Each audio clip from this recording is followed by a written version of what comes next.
Na aula de hoje, vamos entender de um ponto de vista mais analítico como podemos utilizar a espectroscopia de absorção para mensurar a concentração de um determinado soluto em solução.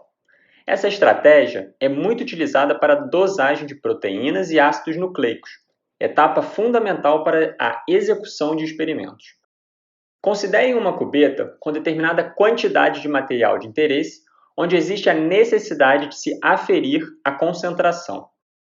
Como vimos na aula de instrumentação, mediante a incidência de uma radiação eletromagnética em comprimento de onda específico, aqui representado em azul por I0, seremos capazes de promover a absorção dessa radiação pela amostra. Vimos também que, se houver muito material, haverá maior absorção e vice-versa. Por essa razão, a absorção e a concentração da amostra, aqui representado por C entre colchetes, estão relacionados.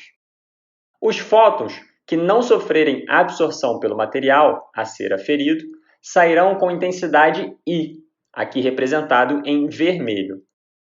E por último, o caminho óptico L, em verde, se refere ao caminho a ser percorrido pelos fótons, geralmente correspondente à espessura da cubeta. Muito bem, vamos agora elaborar algumas equações. A transmitância, como vimos na aula anterior, se refere à relação entre a quantidade de radiação que passou pela amostra, ou seja, I, e a intensidade inicialmente incidida na amostra, I0. Logo, temos que transmitância T é igual a I sobre I0. Falamos também que quando temos alta transmitância, temos muito baixa absorbância. Logo, a relação de escalas entre elas é inversa. Essa relação inversa entre transmitância e absorbância ocorre na faixa logarítmica. Por isso, a absorbância A é igual a menos log da transmitância T. O menos log aqui traz o significado de serem medidas inversas uma à outra. E quando uma é muito grande, a outra é muito pequena. Se quisermos agora trabalhar sem o sinal negativo, basta eliminarmos esse sinal e invertermos a relação I sobre 0 para I0 sobre I, como representado. Vamos agora reescrever o significado de absorbância, considerando os outros parâmetros que já vimos que estão relacionados, ou seja, o caminho óptico L, a concentração da amostra C e a própria amostra em si, que aqui expressamos pelo símbolo epsilon. Feito isso, a próxima etapa será entender de onde vem essa equação. A absorbância é igual a epsilon vezes a concentração vezes o caminho óptico e como podemos associá-la a outros parâmetros de absorbância já apresentados, ou seja, log de I0 sobre I. Para isso, temos que falar um pouco sobre equações diferenciais, ou seja, equações em que as incógnitas aparecem na forma de derivadas. Isso, apesar de soar complicado, vai nos dar a oportunidade de, a partir de uma quantidade infinitesimal da sua amostra, ou seja, muito pequenina, expressar o todo do interior da cubeta, que em última instância é o que queremos saber realmente, a concentração da amostra. Aqui não podemos deixar de mencionar que essas considerações se aplicam porque estamos inferindo que a amostra está distribuída pela cubeta, de forma homogênea. Muito bem, vamos começar considerando uma parte muito pequena do interior da cubeta, aqui representado pela seta em vermelha, como um diminuto cubo. Sabemos que no interior desse pequeno cubo que criamos em nossa imaginação, haverá a contribuição de uma pequena fração da intensidade dos fótons incididos, além de uma pequena contribuição do caminho óptico. Aqui, usamos a nomenclatura de DI e DL, de derivada da intensidade e derivada do caminho óptico. Ou seja, teremos que derivar esses parâmetros se quisermos ter a noção do todo do interior da cubeta.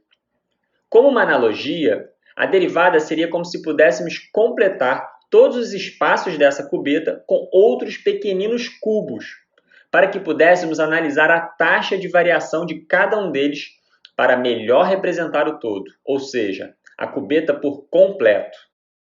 Se quisermos escrever a relação observada, diríamos então que DI é igual a uma constante, ou seja, a amostra que está ali dentro, vezes a intensidade, vezes a concentração, vezes o DL.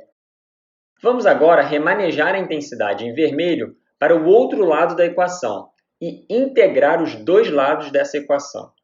A integração, aqui mostrada em vermelho, irá se referir ao entendimento do todo que dizemos anteriormente, a cubeta por completo.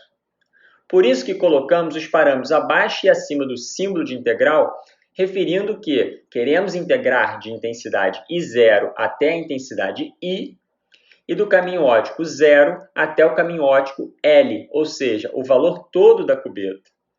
Os parâmetros de constantes podem ser eliminados da integração, como mostrado. Bem, agora temos que lembrar um pouco da matemática para compreender que integral da derivada de I sobre I é logaritmo natural da intensidade sobre a intensidade inicial, I0. E que integral da derivada de L é o próprio L. Acompanhe isso na equação de número 5. Muito bem, veja agora que para eliminarmos o sinal negativo, basta invertermos os valores de I sobre I0 para I0 sobre I.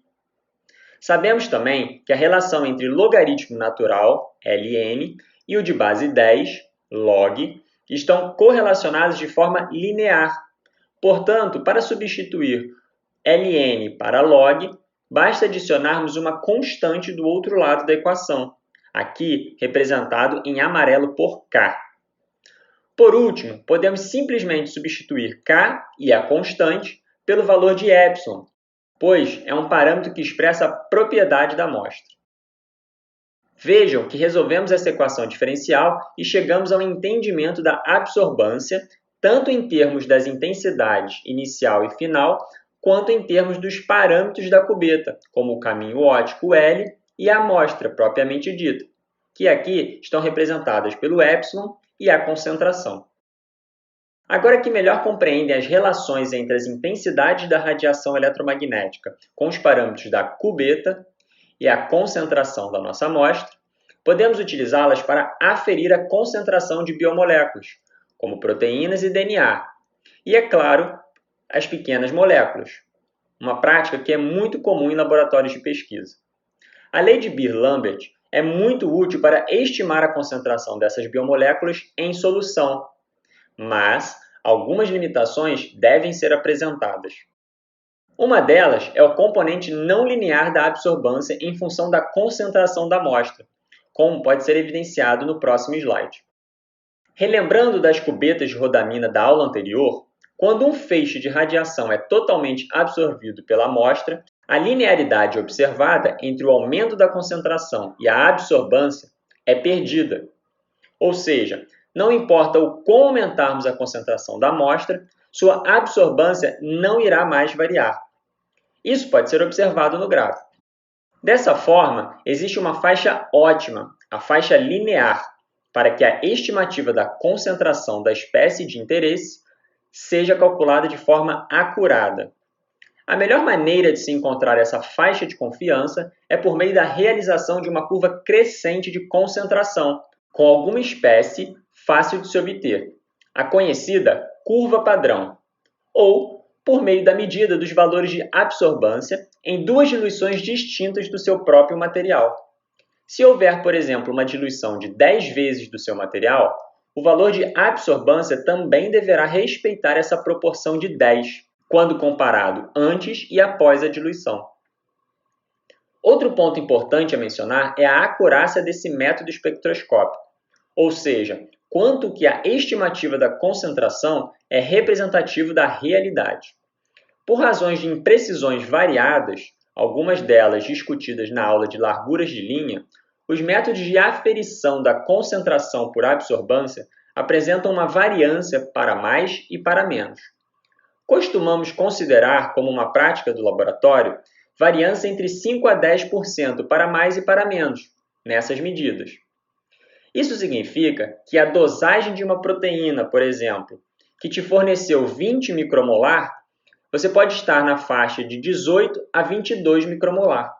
No caso de proteínas, sabemos que essas biomoléculas absorvem 280 nanômetros e que no caso de ácidos nucleicos, eles absorvem 260.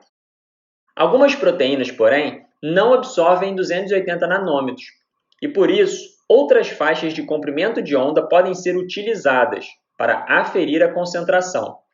Uma delas, por exemplo, é em 205 nanômetros. Deixarei algumas referências sobre esses métodos alternativos no slide final. As razões que explicam o porquê de proteínas e ácidos nucleicos absorverem nesses comprimentos de onda serão apresentados na aula de transições eletrônicas. Uma outra aplicação bastante difundida na espectroscopia de absorção se refere à avaliação da pureza de ácidos nucleicos. Os valores da razão entre as absorbâncias em 260 e 280 nanômetros servem como uma indicação do grau de contaminação da preparação de ácidos nucleicos com proteínas. Algumas outras estimativas, como por exemplo, os valores obtidos da relação entre as absorbâncias em 260 e 230 nanômetros, podem ser utilizados para se avaliar contaminantes de fenol e guanidina, reagente muito utilizado nos procedimentos de extração de ácidos nucleicos. No link oferecido nesse slide, vocês poderão encontrar mais informações sobre essa abordagem de quantificação de ácidos nucleicos.